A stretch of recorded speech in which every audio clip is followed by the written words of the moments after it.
হ্যাঁ, কি অবস্থা একটা না।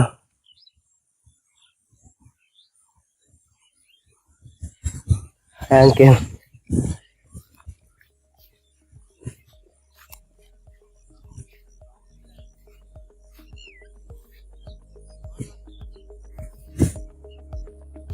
আমার না এখনো ভয় লাগতেছে, আল্লাহ জানে পিছন দিয়ে সময় বুঝে মেরে যায়, আমি মরে যাবো। ঠাস সাধারণ না এটা হতে পারে।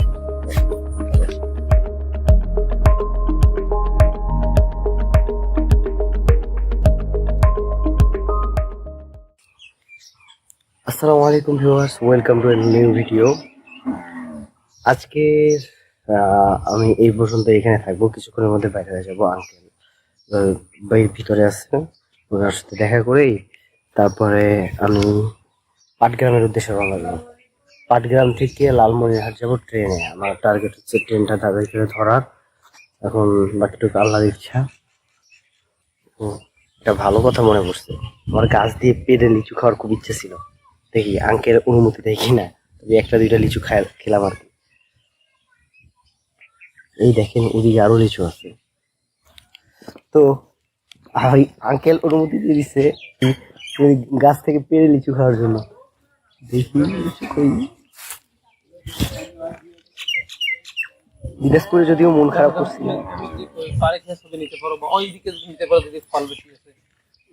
এইটা এইটা এই দেখছেন এই লিচুগুলো সবুজ রঙের, লাল রঙের কোনো লিচু নাই, সব সবুজ রঙের লিচু।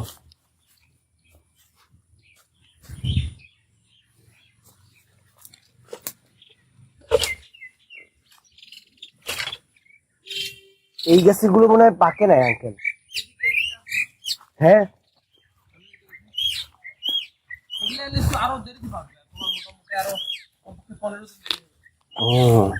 আমাদের দক্ষিণাঞ্চলে আবার লিচু টিচু উঠে না, কাঁঠাল উঠে, আম উঠে, কিন্তু লিচু নাই। এইটা এটা তো লিচু, ওইটা তো আম।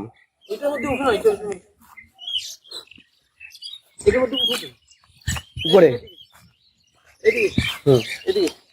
এটার উপরে এইদিকে হাঁটিয়ে তুমি ওইখানে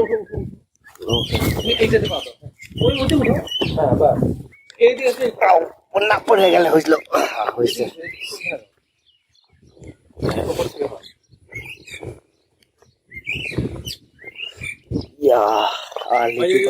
এই যেটা, এটা তো কাঁচা। এইটা এই যেটা দেখি তো, এই লিচুগুলোর নাম কি?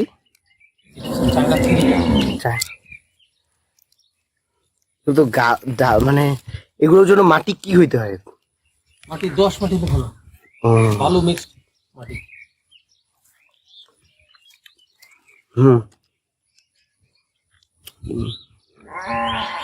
ঠিক আছে, মাশাআল্লাহ ভালোই। ফুল পাখে নাই। আর আওয়াজ দেন, আমি একটা সব পূরণ হয়ে গেছে।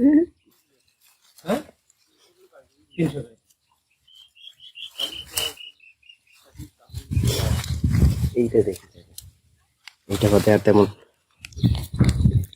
ভালো তো দেখতেছি না। তাদের মূলত কোনো কিছুই নিজে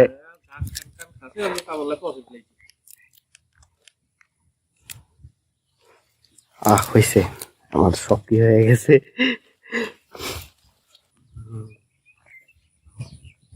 এখানে এই দুটো দাও, হ্যাঁ দিতে পারো, ভালো। ওইটা ওই তোমার বাম সাইডে ওই দুইটা দাও, ওই উপরে টান দুইটা ভালো। ও এটা চতুর্পাশে ঘুরে না বাবা, এইটা দিব। হ্যাঁ, দুইটা দাও, দুইটা দাও। এগুলো পাকতে আরো কতদিন সময় লাগবে? এটা আরো 5-7 দিন মিনিমাম লাগবে, কিন্তু ছিঁড়া যাবে না। কমপক্ষে 15 দিন, 2 সপ্তাহ পরে ছিঁড়া লাগবে। ও,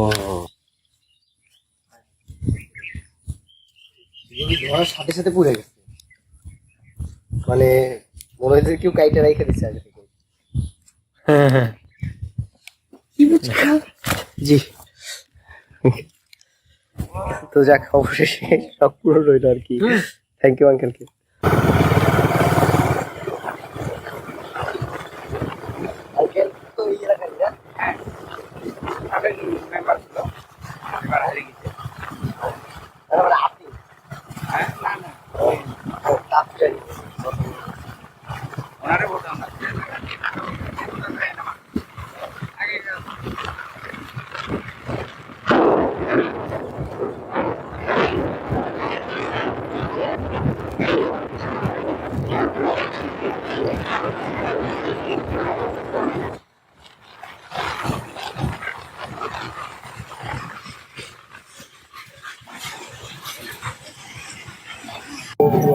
এখন ছেড়ে যাচ্ছি নবগ্রাম আর হইতেছে ইন্ডিয়ার বর্ডার গুলো, যেহেতু সামনে আপনার করিডোরে যে ভিউ আর কোনো ভিডিও করতে পারবো না। যার কারণে এখন নবগ্রামকে টাকা বাইরে দিতেছি। আর এই পর্যন্তই।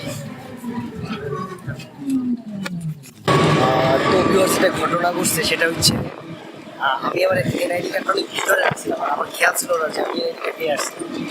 তো বাইরে হওয়ার সময় আমাদের বিজেপি সৈনিকরা ওনারা আমাকে বলতেছে যে আপনি যে ইন্ডিয়ান, আমি এটা কীভাবে মানে বাংলাদেশি, আপনি কীভাবে? আমি তো এনআইডি কার্ড খুঁজে পাইতেছিলাম না। পরে আমার মতো পাইছি, এবারে কিনে দিচ্ছি একটা করে। আর ওনারা বললো যে কয়েকদিন আগে নাকি ইন্ডিয়ার আসছিল, পাসপোর্ট নিয়ে ভিসা নিয়ে আসছিল, বাংলা কথা বলতে পারে না, হিন্দি ভাষায় কথা বলতে। তো এই কারণে মেবি এখন সবাইকে একটু বেশি টাকা কড়াকড়ি করে।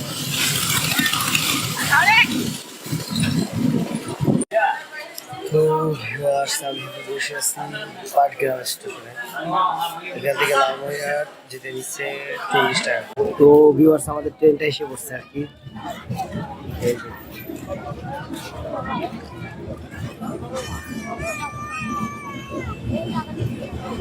এখানে পিছনের দিকে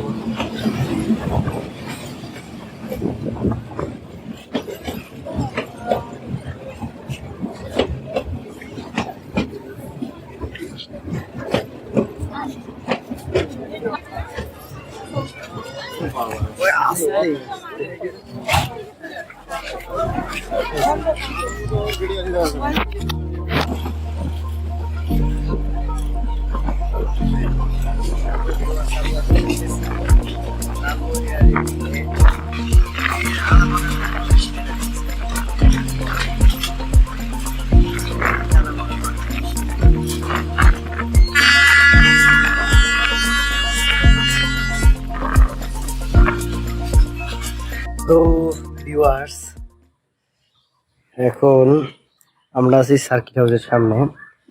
গাটা অনেক অসুস্থ লাগতেছিল, তার কারণে এইখানে কিছুক্ষণের জন্য রেস্ট নিয়েছিলাম। এখন সার্কিট হাউসের সামনে আপনাদের কিছু দেখাই আসি। এই সার্কিট হাউসটা খারাপ না, আমি একটা জিনিস বুঝতেছি না। এই হইতেছে সার্কিট হাউস, যে রিসে এই হইতেছে সার্কিট হাউস, ইন্টারেন্স হইতেছে এটা সার্কিট হাউসের। ওই হইতেছে লালমনিরহাট সার্কিট হাউস, এটা হইতেছে লালমনিরহাট সার্কিট হাউস। তো দেখলেনি তো, এই যে সার্কিট হাউস। তো এখন যাওয়া যাক ফেরত। তো ভিউয়ার্স, এই যে রোডটা, এই রোডটার নাম হইতেছে মিশন রোড। আমি যত বলতে পারছি, একটা অটো আসছে। তো এই বড় বাড়ি যাবে কিনা? বড় বাড়ি ওইখান থেকে আমাদের যে নেক্সট ডেস্টিনেশন নিজারিয়া মসজিদ, ওইখানে কাছে। তো ভিউয়ার্স, পিছনে যে জায়গাটা গেল সেটা হচ্ছে বড় বাড়ি বাস স্ট্যান্ড। এখান থেকে যাইতেছি নিজারিয়া মসজিদ। এইদিকে বিএনপি কি বেশি না, আওয়ামী লীগ নাই, কম কম। মানে অন্য জায়গায় আওয়ামী লীগ যেমন, এই জায়গায় বিএনপি যেমন। কে কে কে? হ্যাঁ,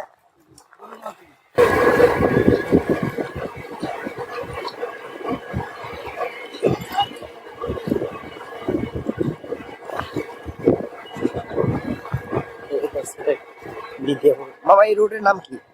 ওরা